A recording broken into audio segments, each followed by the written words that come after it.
Hello students, good morning to all and welcome back in the session of elective accounting.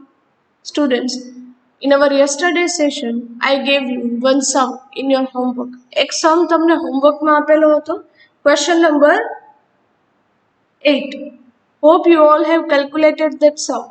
તમે બધાએ sum છે calculate કરેલ હશે, right? Today we will calculate the last sum of voyage account. આજે આપણે voyage account નો last sum calculate કરશું and then after I will give you one more sum in your practice. એક વધારે sum હજુ આજે homework માં આપીશ, right? Okay. Let's see question number 3 from your litho. તમારા litho માં question number 3 available છે. So just keep the litho in front of you and read the question. Whose Steamship Company Limited acquired a ship named Jaladi on first date of 2019 at a cost of rupees 64 lakhs. Okay, students. One steamship, like a steamer company is that whose ship name Jaladi, right? એમની એક ship છે જેમનું નામ છે Jaladi. On first date of December 2019. ત્યાં students month તમને લખાવું છું first date of December 2019 at a cost of rupees 64 lakhs, right? Okay. A ship છે એમની પ્રાઇસ છે 64 lakh rupees. The ship was insured at 1.5%. That means ship insurance premium is given. How much? 1.5%. જ્યારે ship insurance premium પર્સન્ટેજમાં આપે ત્યારે શેના પર calculate થાય? On the value of the ship, શિપની વેલ્યુ પર કેલ્ક્યુલેટ થશે. Whereas the freight was insured at 3% during the 4 months to 31st March 2020. જ્યારે freight insurance premium છે એ છે 3%. સ્ટુડન્ટ્સ freight insurance premium 3% અને તમને ક્લિયરલી સ્પેસિફાઈ કરેલ છે કે during the voyage period over here is given 4 months. 4 months અને એ પણ ક્યાં સુધી? up to 31st March 2020. 31 March સુધીના 4 મહિના, right? So from 1st December to 31st March. The ship completed one round trip from Mumbai to Kolkata. Ship છે એ એક round trip છે complete કરે છે. That means રાઉન્ડ ટ્રીપ એટલે શું students? It includes outward and inward journey both. એ બંને include કરશે. Mumbai to Kolkata outward journey and Kolkata to Mumbai inward journey. So એક આખી રાઉન્ડ ટ્રીપ છે કમ્પ્લીટ કરે છે and was half through the second trip to Calcutta. And next second ટ્રીપમાં હજુ હાફ ટ્રીપ જ કમ્પ્લીટ થઈ છે. Means half trip to Calcutta એટલે કે મુંબઈથી કલકત્તા જાય છે પણ હજુ કલકત્તાથી રિટર્ન આવી નથી. Students, so this is the sum of incomplete voyage. કેમ ખ્યાલ આવે? તમારું યર એન્ડિંગ થઈ જાય 31st માર્ચ. અહીંયા 31st માર્ચ સુધીનો જ પીરિયડ તમને આપેલો છે. દેટ મીન્સ તમારું યર એન્ડિંગ થઈ જાય છે બટ તમારા શિપની હજી ટ્રીપ છે એ કમ્પ્લીટ થઈ નથી. ટોટલ ટ્રીપ કેટલી થઈ students? one complete trip, one complete round trip. Mumbai to Calcutta and Calcutta to Mumbai. પછી ફરી પાછી કલકત્તા જાય છે એટલે સેકન્ડ ટ્રીપ છે હાફ થઈ છે પણ હજુ કલકત્તાથી મુંબઈ ફરી પાછી રિટર્ન આવી નથી. સો one complete trip and second one is half trip. આ ખ્યાલ આવે? તો આ સમ કેવો છે? Incomplete voyage. ચલો ક્લિયર થાય છે, રાઈટ? બાજુમાં અહીંયા સમમાં સ્પેસિફાઈ કરવું હોય સ્ટુડન્ટ્સ દેન યુ કેન બાજુમાં કરી શકો છો ઇનકમ્પ્લીટ વોયેજ. એ યર એન્ડિંગ છતાંય યર એન્ડિંગ થઈ જાય છે છતાં પણ હજુ તમારે વોયેજ એટલે કે જર્ની છે એ કમ્પ્લીટ થઈ નથી. Particulars about the cargo means particulars about the goods. To Calcutta 1000 tons at rupees 75 per ton. From Kolkata.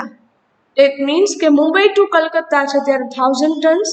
Then from Kolkata to Mumbai જ્યારે રિટર્ન આવે છે ફર્સ્ટ ટાઈમ ત્યારે 7500 tons at rupees 40 per ton. And again ફરી પાછી જ્યારે Mumbai to Calcutta જાય છે two Calcutta 7000 tons at rupees 50 per ton. Particulars about expenses. First, port dues means port charges, thereafter fuel, stores purchased, stevedering charges, wages, sundry expenses, and stock of stores on 31st March 2020 means stores closing balance is given, right? Next, Primage was 3% and address commission was 10%. Primage percentage is given 3%. સેના પર calculate કરશો? Freight પર, અને એમાં જ add કરી દેશો, right? And address commission is given 10%. Depreciation is charged at 7.5% on original cost of the ship. You need to calculate the depreciation at 7.5% rate on the cost of the ship. Next, from the above information, number 1, prepare voyage account to ascertain the profit or loss for the period of 1st December to 31st March 2020. And second, find out the balance of incomplete voyage and state how it is shown in the balance sheet. First તમારે prepare કરવાનું છે voyage account and second matter કે તમારે incomplete voyage જે છે એમનું balance find out કરવાનું છે અને એ બેલેન્સની ઇફેક્ટ તમે તમારી બેલેન્સ શીટ જ્યારે પ્રિપેર કરો એટ ધ યર એન્ડ ત્યારે એ બેલેન્સની ઇફેક્ટ ક્યાં આપવાની છે એ તમારે મેન્શન કરવાનું છે. ચલો ક્વેશ્ચન ક્લિયર થાય છે સ્ટુડન્ટ્સ? આ સમજાય છે, right? So now give the heading in your book. Question number 3, answer into bracket specify karjo incomplete voyage and give the heading Jaladi voyage account and write down the voyage period into the bracket. Voyage એટલે કે journey start ક્યારે થાય છે?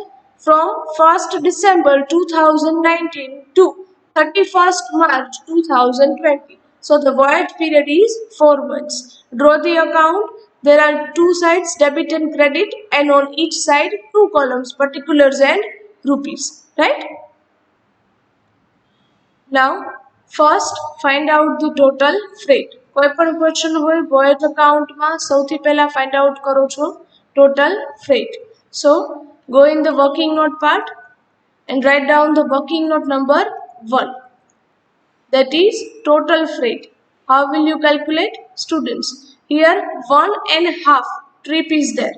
1 round trip and second half trip.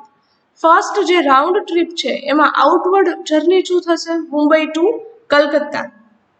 Now students, તમને question માં second paragraph માં આપે છે cargo related details. એમાં first જ છે to કલકત્તા 1000 tons છે ત્યાં હું ચેન્જ કરાવું છું, ત્યાં લખું 6000 tons. ત્યાં ક્વોન્ટિટી છે ચેન્જ કરવાની છે, પ્રિન્ટિંગ મિસ્ટેક છે, 1000 નહીં બટ ત્યાં કેટલા લખો છો? 6000 tons. Okay, now this is the outward journey કે to Kolkata means Mumbai to Kolkata journey આપે છે આઉટવર્ડ. ક્વોન્ટિટી 6000 tons મલ્ટીપ્લાય પર ton price is 75. So total amount 4,50,000 rupees. Now, as usual, એમાં primage છે શું કરો છો? Add. Primage percentage are given 3%. So 4,50,000 net students 3% calculate करो છો. It will come 13,500 rupees. So total outward journey freight will come 4,63,500 rupees. Next, હવે ફરી પાછી રિટર્ન થાય છે ત્યારે. So it's an inward journey from Kolkata to Mumbai. Quantity bought is 7,500 tons multiplied per ton price is 40 rupees. So total amount 3 lakh rupees. And plus primage. Primage add karo છો students. Again 3%. 3 lakh na 3%, so it will come 9,000 rupees. So total inward freight will come 3,09,000 rupees. આ થઈ students one complete round trip which includes outward and inward journey. One round trip complete થઈ ગઈ students. હવે second trip એ half જ આપેલ છે, right? That is again outward from Mumbai to Kolkata, right? Mumbai to Kolkata outward trip quantity is 7,000 tons and per ton price 50 rupees. So total 3,50,000 rupees plus primage again 3%. એમના પર જ 3% કરો calculate. it will come 10,500 rupees. So total outward freight again will come 3,60,500 rupees. So let's be clear. As સમજાય students? Okay. So one complete round trip and second one is the half trip. અહીં સુધીની તમને detail છે આપેલ છે. તો total freight હવે મળી જાય students. Okay. Now go in your voyage account. Freight effect क्या आप्યો છે? On credit side, write down by freight into bracket working note number 1. First, write down outward freight. Journey is M2K, means Mumbai to Kolkata. Amount 3,63,500 rupees. Okay. एक वक्त verify कर. Okay, 4,63,500. Right? Next, inward journey. Inward journey again. શું છે students? Amount 3,09,000 rupees. And outward journey again જે half trip છે એ 3,60,500 rupees. તો અહીં સુધી clear થાય students? આ સમજાય છે? Right? Now make a total of this all. બધાનો total કરો. First one 4,63,500 plus 3,09,000 plus 3,60,500. So total will come 11,33,000 rupees. Hello, clear with this? આ સમજાય છે students? Right? This is your total freight. Now next, હવે તમને ક્વેશ્ચનમાં જે પણ રીતે ડિટેલ્સ આપેલ છે સ્ટુડન્ટ્સ એ રીતે કેલ્ક્યુલેશન કરીએ. તમને ફર્સ્ટ ટેબલ આપેલ છે expenses related, right? Number 1 is given port dues, means port charges. Expense છે રેકોર્ડ કરો છો on debit side. Write down to port dues amount 30,000 rupees. Next, fuel again expense, so write down on debit side to fuel 55,000 rupees. Next, stores purchased. Students, question read કરતા તમને ખ્યાલ આવેલ હશે કે stores છે એ purchase પણ આપેલ છે એમનું અને at the end closing stock of stores પણ આપેલ છે, રાઈટ? ટેબલમાં જ છે. ઓપનિંગ સ્ટોક નથી, તો ઓપનિંગ સ્ટોક ન હોય સ્ટુડન્ટ્સ તો એ આવે નહીં. ડિરેક્ટલી રેકોર્ડ કરો. Purchases amount 30,750 minus closing stock of stores ટેબલમાં લાસ્ટમાં આપે છે 5,750. So the amount will come 25,000 rupees. So line સુધી clear? આ સમજાય છે students? Next is given stevedering charges. Stevedering charges પર તમને આપેલા છે directly amount 41,000 rupees. Next, wages again on debit side to wages 40,000 rupees.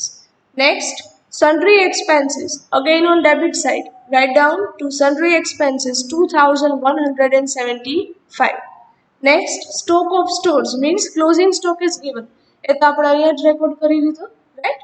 Okay. Next, primage was 3%.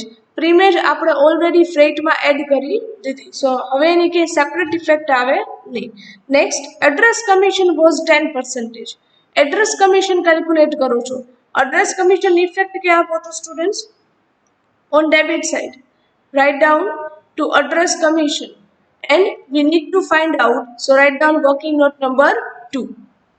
Go in the working note part and write down second one, address commission on freight. Outward freight first તમને જે મળે છે amount 4,63,500, એમના પર 10% commission, so it will come 46,350. Second છે inward freight 3,09,000, again 10% એમના, so address commission 30,900. And third one again outward freight was there, right? So 3,60,500 and 10%, so again it will come 36,050 rupees. So total address commission will come 1,13,300 rupees. So અહીં સુધી ખ્યાલ આવે students? આ સમજાય છે, right? Okay, record કઈ રીતે કરો છો?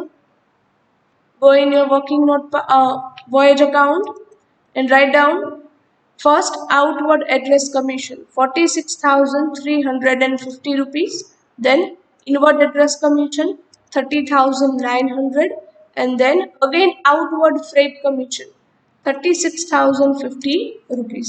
Now make a total karo badana.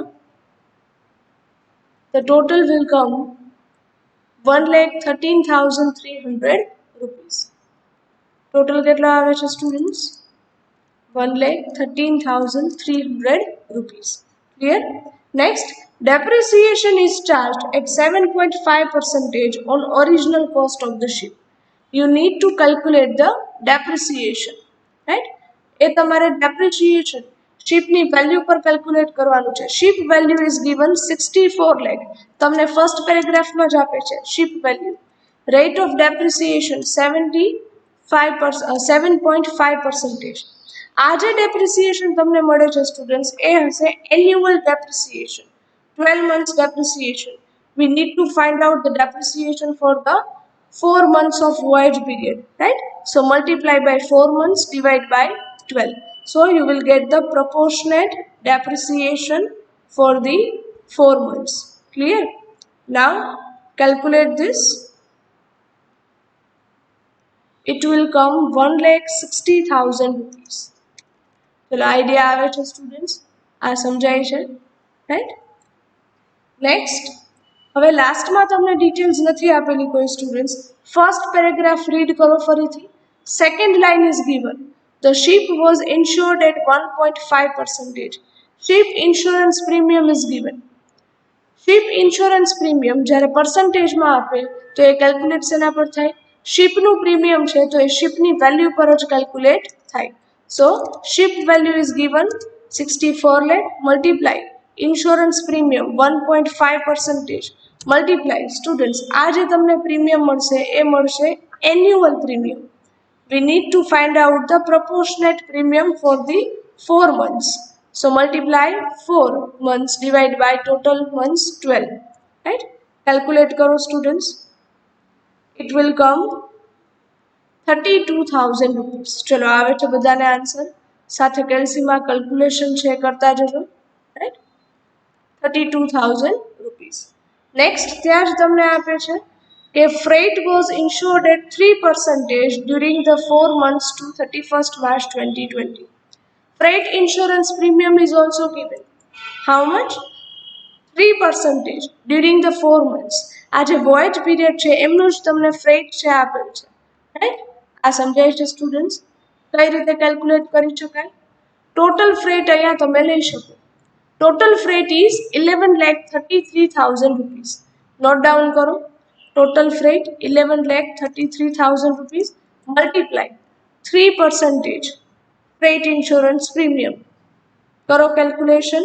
11,33,000 ના 3%. It will come 33,990 rupees. ચલો આ ક્લિયર થાય છે સ્ટુડન્ટ્સ? અહીંયા પ્રપોર્શનેટ એટલે કે 4 મંથ્સનું ફાઇન્ડ આઉટ કરવાનું ન હોય. વાય? બીકોઝ ફ્રેટ છે તો એ તમારો જે વોઇડ પીરિયડ છે એનું જ ફ્રેટ હોય સ્ટુડન્ટ્સ, એટલે અહીંયા પ્રપોર્શનેટ આવે નહીં. ક્લિયર? લેટ્સ સી હવે કોઈ ડિટેલ્સ બાકી છે કે નહીં? નો ડિટેલ્સ આર રિમેઇનિંગ નાઉ. હવે કોઈ ડિટેલ્સ બાકી છે નહીં. સો નાઉ first what will we do? First we will find out the balance of incomplete voyage. પહેલા તો incomplete voyage નું બેલેન્સ છે ફાઇન્ડ આઉટ કરો સ્ટુડન્ટ્સ. કઈ રીતે મળશે? Pay attention here. હવે એ જ કેલ્ક્યુલેશન તમારે અહીંયા ન્યૂ છે અને સમજવાની છે. Okay, pay attention here. Write down working note number 3. Find out the balance of incomplete voyage. તમારે ઇનકમ્પ્લીટ વોયેજની બેલેન્સ છે ફાઇન્ડ આઉટ કરવાની છે.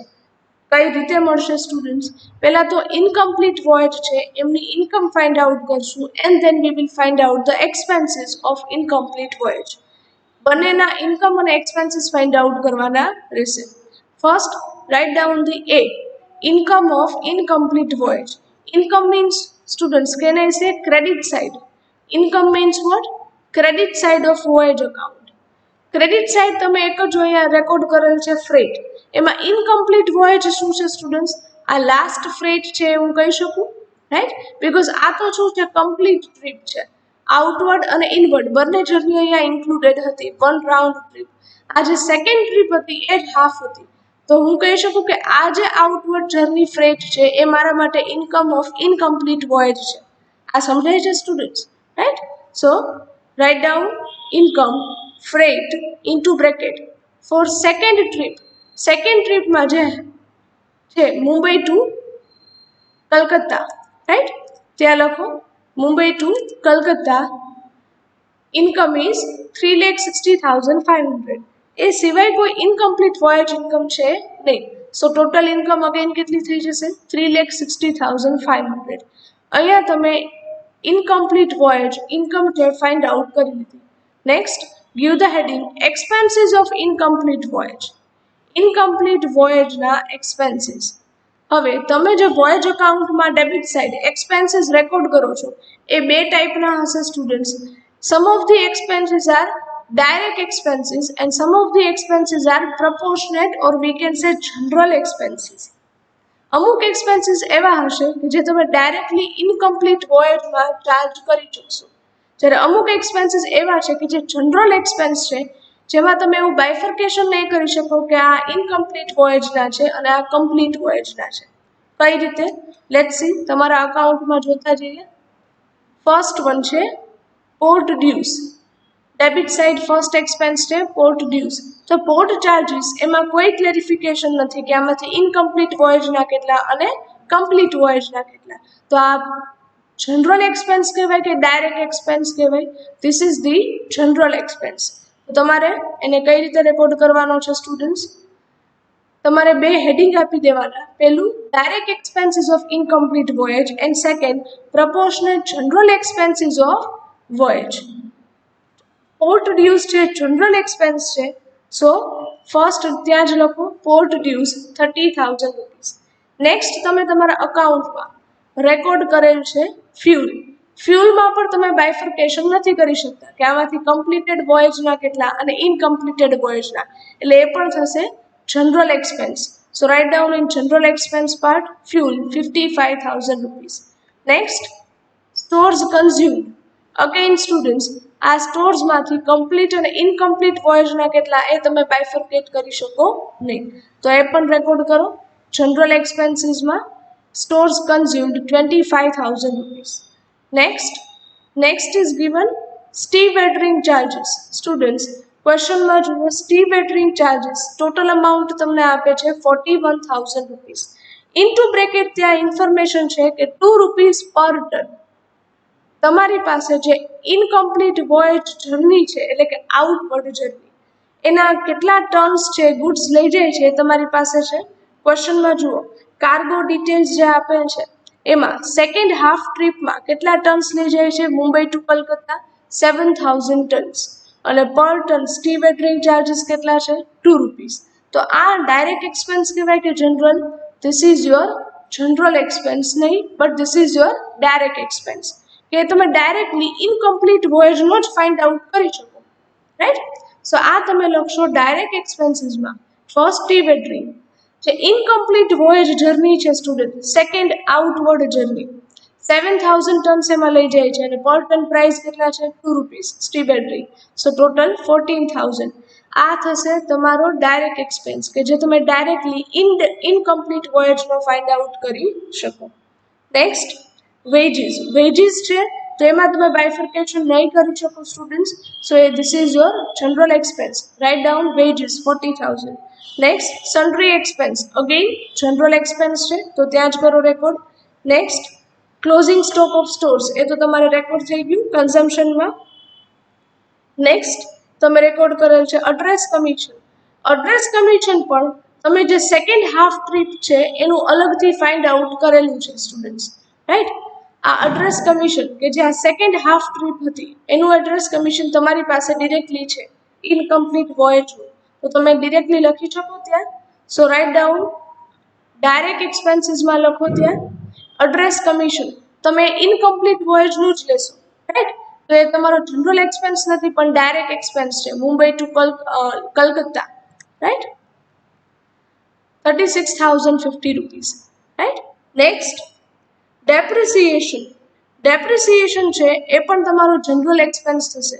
તમે ઇનકમ્પ્લીટ વોયેજનું કેટલું એ ફાઇન્ડ આઉટ કરી શકો નહીં. So write down under general expense heading depreciation 1,60,000. Next, ship insurance premium. Again એ પણ જનરલ એક્સપેન્સ છે. તમે એમાં બાયફર્કેશન નહીં કરી શકો કે ઇનકમ્પ્લીટ વોયેજ અમાઉન્ટ કેટલા છે ઇન્સ્યોરન્સના.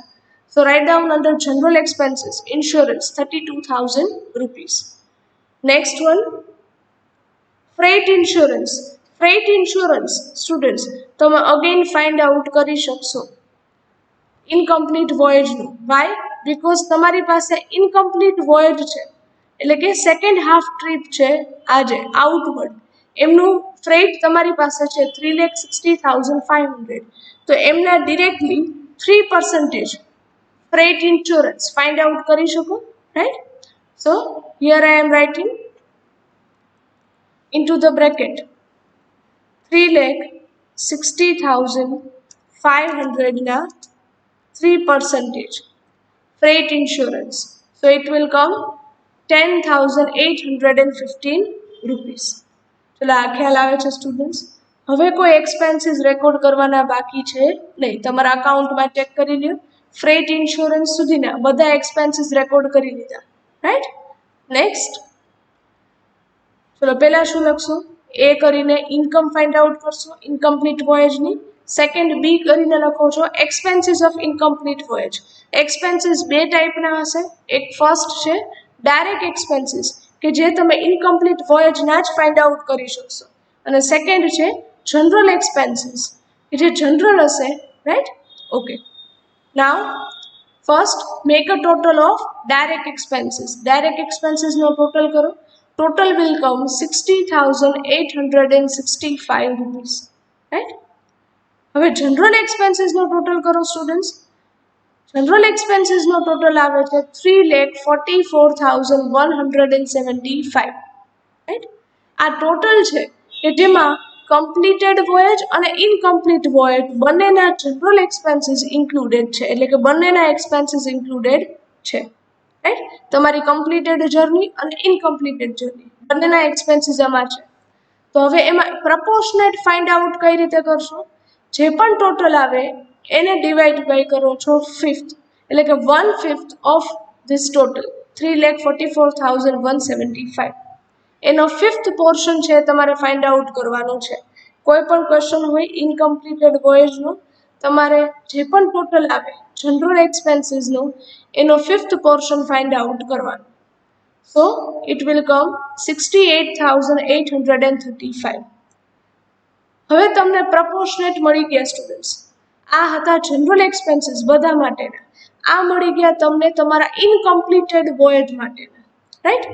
હવે બંનેને એડ કરો. ડાયરેક્ટ એક્સપેન્સીસ ઇનકમ્પ્લીટેડ વોયેજના છે 60,865 પ્લસ જનરલ એક્સપેન્સીસ જે તમે પ્રપોર્શનેટ ફાઇન્ડ આઉટ કરીએ ઇનકમ્પ્લીટ વોયેજના 68,835. સો ટોટલ એક્સપેન્સીસ કેટલા આવે છે હવે સ્ટુડન્ટ્સ? 1,29,700 રૂપીસ. આ થશે તમારા total expenses of incomplete voyage. Clear? Now give the third heading C, balance of incomplete voyage. હવે તમને બેલેન્સ છે મળી શકે. કઈ રીતે? તમારા ઇનકમ્પ્લીટ વોયેજની ઇન્કમ છે પહેલા નોટ ડાઉન કરો. ઇન્કમ ફ્રોમ ઇનકમ્પ્લીટ વોયેજ ક્યાંથી મળે? ફર્સ્ટ પોઈન્ટ એ તમે લખેલ છે 3,60,500 minus expenses of incomplete voyage ક્યાંથી મળશે? બી જે તમે લાસ્ટમાં ફાઇન્ડ આઉટ કરેલ છે 1,29,700 કરો માઇનસ ઇન્કમમાંથી expenses. So the balance will come 2,30,800 rupees. This is your balance of incomplete voyage. આ તમારો ફાઇનલ આન્સર થશે. આ બેલેન્સ તમારે બેલેન્સ શીટમાં ક્યાં દેખાડવાનું છે એવું તમને ક્વેશ્ચનમાં પૂછે છે કે આ જે બેલેન્સ છે તમે બેલેન્સ શીટમાં ક્યાં શો કરશો? Asset side or liability side? Write down the final answer. So this credit balance of incomplete voyage will be shown on the liability side of the balance sheet. એ તમારે mention કરવાની છે liability side. Incomplete voyage profit અથવા તો incomplete voyage income એવું હું કહી શકું, right? ચલો આ ખ્યાલ આવે છે students. This is your final answer. ચલો આ બેલેન્સીસ ફાઇન્ડ આઉટ કરતા આવડે. હવે તમારું અકાઉન્ટ હજી ઇનકમ્પ્લીટેડ છે, વોયેજ અકાઉન્ટમાં હજુ તમે પ્રોફિટ ફાઇન્ડ આઉટ કરેલ નથી. So go in your voyage account part. Effect કઈ રીતે આપવાની છે બરાબર ધ્યાન આપજો. Now students, in your voyage account credit side તમારે એક ઇફેક્ટ આપવાની છે by incomplete voyage account, write down expenses. Right? તમારે ઇનકમ્પ્લીટ વોયેજ અકાઉન્ટના એક્સપેન્સીસ એ રેકોર્ડ કરવાના છે credit side. Again I repeat, credit side ભલે તમે ઇન્કમ જ શો કરતા હોય, પણ જ્યારે ઇનકમ્પ્લીટ વોયેજનો સમ હોય ત્યારે જે ઇનકમ્પ્લીટ વોયેજ અકાઉન્ટના એક્સપેન્સીસ છે એ તમારે રેકોર્ડ કરવાના ક્રેડિટ સાઇડ. રાઈટ? એક્સપેન્સીસ કેટલા હતા ઇનકમ્પ્લીટ વોયેજના? Here you can see expenses of incomplete voyage 1,29,700 rupees. So note down that 1,29,700 rupees. ચલો આ ક્લિયર થાય છે. જે રીતે એક્સપેન્સીસ તમે ક્રેડિટ સાઇડ રેકોર્ડ કરો છો એ જ રીતે ઇનકમ્પ્લીટ વોયેજ અકાઉન્ટની જે ઇન્કમ છે એ તમારે રેકોર્ડ કરવાની થશે debit side. So write down on debit side to incomplete voyage account. Write down in the next line income. That means incomplete voyage account ની income તમારે રેકોર્ડ કરવાની છે. Income was 3,60,500 rupees. એ જ હતી, વેરીફાઈ કરો. Yes, ચલો આ ખ્યાલ આવે છે. રાઈટ?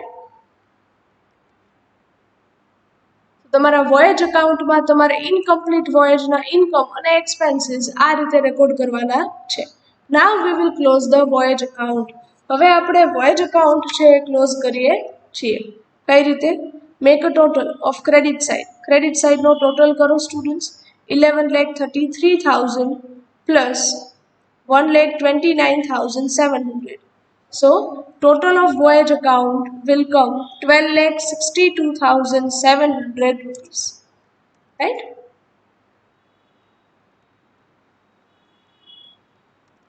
Debit side માઇનસ કરો students. ટોટલમાંથી minus 30,000, 55,000, 25,000, 41,000, 40,000, 2,175 minus 1,13,300 minus 1,60,000 minus 32,000, 33,990 and 3,60,500. So the profit will come 3,69,735. This is your net profit. So write down on debit side 2 net profit and total છે ત્યાં double underline કરી નાખજો students. Right? So here with this your sum of incomplete voyage is completed. તમારા incomplete voyage accountનો સમ છે એ complete થાય છે. ચલો idea આવે છે સ્ટુડન્ટ્સ કેલ્ક્યુલેશન કઈ રીતે કરવી? રાઈટ? વ્યવસ્થિત રીતે સમ છે એ તમારી બુકમાં નોટ ડાઉન કરી લેજો. Right? and write down the all working notes properly. બધી વર્કિંગ નોટ્સ છે એ પ્રોપર રીતે નોટ ડાઉન કરજો. રાઈટ? ચલો અહીંયા ખ્યાલ આવે છે. પહેલા તો ઇનકમ્પ્લીટ વોયેજના ઇન્કમ અને એક્સપેન્સીસ ફાઇન્ડ આઉટ કરવાના, પછી માઇનસ કરી એક્સપેન્સીસ બેલેન્સ ફાઇન્ડ આઉટ કરવાનું, એ બેલેન્સ તમારે શો કરવાનું liability side. Clear with this? So here with this students your question number 3 is completed. આ સમ એક અલગ હતો. Right? Now students from your litho I am giving you the question number 10 in your homework. તમારા લિથોમાંથી question number 10 એ તમને હોમવર્કમાં આપું છું. આ ટાઈપનો સમ મેં તમને પહેલાં પણ કરાવી દીધેલ છે students. The sum is easier one. Sum છે ઇઝી છે. તમે વોયેજ પીરિયડ ફાઇન્ડ આઉટ કરશો એટલે એ આવે છે 73 days. ક્વેશ્ચન નંબર 10 નો વોયેજ પીરિયડ થશે 73 ડેઝ અને બાકી બધા પોઈન્ટ્સ એવા છે કે જે ક્યાંક ને ક્યાંક આપણે બધા સમમાં કેલ્ક્યુલેશનમાં આવી ગયા છે, રાઈટ. એટલે વ્યવસ્થિત રીતે સમ એ હોમવર્કમાં કેલ્ક્યુલેટ કરજો, રાઈટ. તો અહીંયા તમારા વોયેજ અકાઉન્ટના સમ્સ આપણે કમ્પ્લીટ કરીએ છીએ. So here with this, your unit number 1 of voyage account is completed. Thank you very much and have a nice day.